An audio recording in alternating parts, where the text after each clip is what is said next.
O Rolê Universitário é um podcast produzido pela Divisão de Comunicação da PUC. O objetivo é discutir assuntos de relevância para a comunidade acadêmica. Este episódio fala da influência das redes sociais na sociedade. Hoje a gente está aqui com a Shell Alberti, publicitária e futura psicóloga, que tem experiência no meio digital com atuação inclusive no YouTube.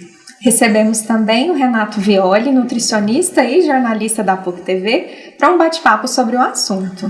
Nós agradecemos muito a presença de vocês aqui hoje.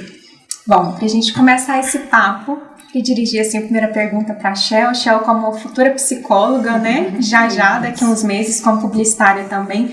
Como você vê que as novas tecnologias afetaram os nossos relacionamentos interpessoais? Certo. Primeiro, obrigado pelo convite. Fiquei muito feliz. A gente que agradece a presença de vocês. Sempre bom estar aqui na PUC. Bom, é uma pergunta ampla, né? Assim, eu vejo que as novas tecnologias, a gente tem vários momentos de transição de novas tecnologias que afetaram direta e indiretamente a nossa comunicação. Voltando para um momento onde a gente não tinha, por exemplo, o telefone, e a gente passa a ter telefone dentro de casa, isso já é uma grande mudança. Telefone para o celular, onde eu não preciso mais estar preso a um fio, né? Posso falar fora de casa.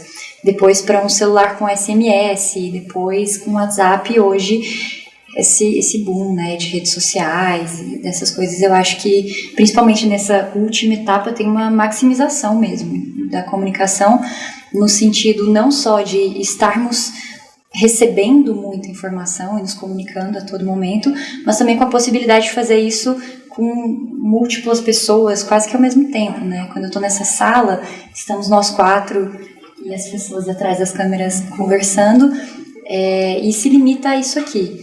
E a gente está num momento hoje com essa possibilidade de rede social, onde, por exemplo, eu posso estar falando com fulano por WhatsApp, ciclano por Facebook, beltrano por Twitter, tudo isso ao mesmo tempo. Então, acho que essa é a primeira grande transformação, né? A quantidade de informação que a gente absorve, que a gente transmite, e também a forma de se comunicar, né? Uma forma muito diferente de eu estar falando aqui com vocês, totalmente diferente do que eu falo no Twitter ou no meu Instagram. Então, acho que perpassa toda essa coisa de aonde e como nos comunicamos, até a forma como a gente transmite, e quando a gente é locutor e ouvinte da nossa própria fala, quando a gente pensa, eu vejo que as redes sociais tiveram uma interferência maior ainda, né? Porque a forma como eu penso e como eu interpreto, ela vem desses lugares que eu capturo informações de redes sociais, e às vezes elas vêm um pouco enviesadas até. Então, acho que transforma desde essa forma de onde eu me comunico, com quem me comunico, como me comunico, perpassando por essas coisas, de como eu penso a respeito de mim mesmo, dos outros, dos acontecimentos. Ai, gente, muita, né? Eu passar, senão eu fico. E pra você, Renato, o que teve essa mudança? Como é que foi pra você? Foi uma revolução pro mundo, né? Primeiro eu quero agradecer pelo convite, estou muito feliz em estar aqui, porque a PUC é uma casa dupla para mim, né? Tanto no trabalho quanto no ambiente acadêmico. Eu me formei aqui também em uma segunda graduação. Então, essa questão da comunicação é muito complexa, porque a gente vem de uma evolução e o mundo, ele passou por diversas transformações, né? A título da internet, a gente teve um primeiro momento que foi o contato com os telefones celulares, depois veio o advento da internet, criação de rede social, e isso tudo proporcionou, de um certo modo, uma aproximação que a gente conseguiria manter até então contato com pessoas que já estavam distantes, e depois a gente conseguiria, por meio dessa mesma tecnologia, se distanciar.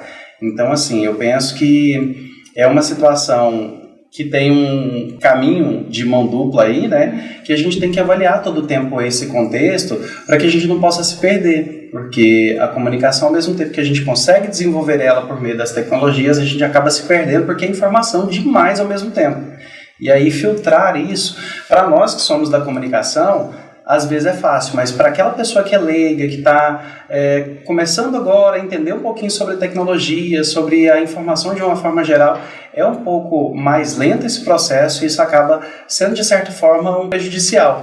Então, a gente, enquanto comunicadores, até tenta acompanhar esse dinamismo, mas às vezes é complexo, complicado, né?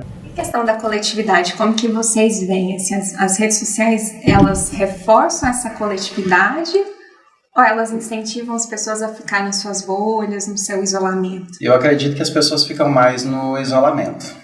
Porque a tentativa ela é muito grande para poder aproximar, mas querendo ou não a gente cria grupos. E esses grupos eles acabam se distanciando um pouco da realidade dos demais. Então a gente passa a ter, eu acredito, uma visão de mundo da qual eu não quero compartilhar com os outros ou a minha verdade é absoluta. Então eu passo a me distanciar nesse sentido. Mas para outros momentos cabe uma avaliação mais minuciosa para que a gente possa interpretar se realmente está sendo útil ou não, né? Eu penso um pouco parecido assim com o Renato no sentido de é uma coisa muito individual até, sabe? Eu acredito que agora a gente tem uma possibilidade muito grande de acesso a N tipos de discurso, né? Diferente dos nossos, realidades que são muito diferentes, recortes sociais aos quais às vezes eu não pertenço, mas eu posso me aprofundar, posso tentar entender e conhecer, e aí acho que isso vai muito de cada indivíduo mesmo, sabe? Então, ao mesmo tempo que me oferece uma possibilidade de eu ter uma visão do coletivo muito mais ampla em relação ao acesso mesmo, né? Também me dá a oportunidade de me alienar na minha própria bolha. Então, falar por um todo, eu também acho que cabe um olhar bem mais, assim, minucioso mesmo, no sentido de pode ser para alguém que isso favoreça conhecer diferentes tipos de contexto e para outra pessoa ela pode usar aquilo a favor de alimentar suas próprias crenças e permanecer nelas. Então, possibilidades existem mil, né? Assim. Mas é fato que a comunicação, a internet, de uma forma geral, ela conseguiu aproximar a gente, né? Eu vejo por questões culturais mesmo, né? A gente consegue ter acesso a muitas coisas que estão presentes em outros países e que pra gente aqui até então passava de um sonho. A gente via somente na televisão e hoje isso está tudo muito mais próximo, né? Eu acho isso incrível. O mundo globalizado, ele abriu diversas oportunidades. Inclusive, hoje, se você quiser, você pode aprender uma língua que se fala em outro país através da internet. Pode conversar com essas pessoas que estão lá do outro lado do mundo através da internet. E pensando nisso, e nesse mundo nessa ideia da bolha, né, que a gente vive, que as pessoas estão agora, eu queria perguntar se no trabalho, ou até na vida acadêmica, na vida de vocês, como pessoas que trabalham na comunicação, já passaram por alguma situação assim que a comunicação ela sofreu perdeu um pouco da qualidade a partir do momento que ela veio para o mundo real? Por exemplo, na internet a comunicação estava super fluida, estava indo tudo bem, mas quando ela veio para o mundo real, né, deu uma travada. Acho que em todo mundo foi isso, né? Eu acho que assim, você falou isso agora, me lembrei de algo assim. Existem discussões e formas de diálogo que parece que eles só são possíveis na internet, assim. Então, eu vejo o Twitter, por exemplo. Tem pautas que só acontecem no Twitter e se elas vierem para o mundo real, às vezes elas não vão fazer muito sentido, até pela forma como a gente se comunica lá, né? Tem que ser tudo muito rápido, muito preciso. E então eu acho que assim, é muito comum que isso aconteça. E eu nem penso que por causa de travas sociais, não. É justamente por aquilo que eu falei no início de parece que para diferentes mídias, né, diferentes veículos de comunicação, a comunicação ela é construída de uma forma que funciona para aquele meio. Então eu penso nessa forma para me comunicar aqui, nesse meio, com esse público, e provavelmente vai ser diferente do que eu lidaria na vida real, assim, né? Para mim, já puxando para o lado do jornalismo, é fácil fazer esse comparativo, porque a pandemia trouxe essa inovação, né? Até então a gente não podia gravar entrevista ou usar um vídeo produzido pela internet ou transmitido pela internet, né? E com a pandemia a gente se viu na obrigação de usar essa estratégia para poder levar informação para o público. E eu achei bem interessante porque nós ganhamos muito em questão de conteúdo, mas nós perdemos muito em questão de qualidade. E já falando de relações, aí eu me recordei do seguinte, tem entrevistado que a gente realiza todo o trabalho com ele pela internet, um docinho, um amor, mas quando a gente vai conhecer pessoalmente, a pessoa é completamente diferente, e aí você se frustra, enquanto profissional, enquanto pessoa, né? Porque você pensa, nossa, mas comigo, conversando ali pela internet, estava fluindo tudo tão bem, quando chega no presencial, a coisa muda. O que será que acontece com as pessoas? Talvez elas criam ali uma espécie de personagem.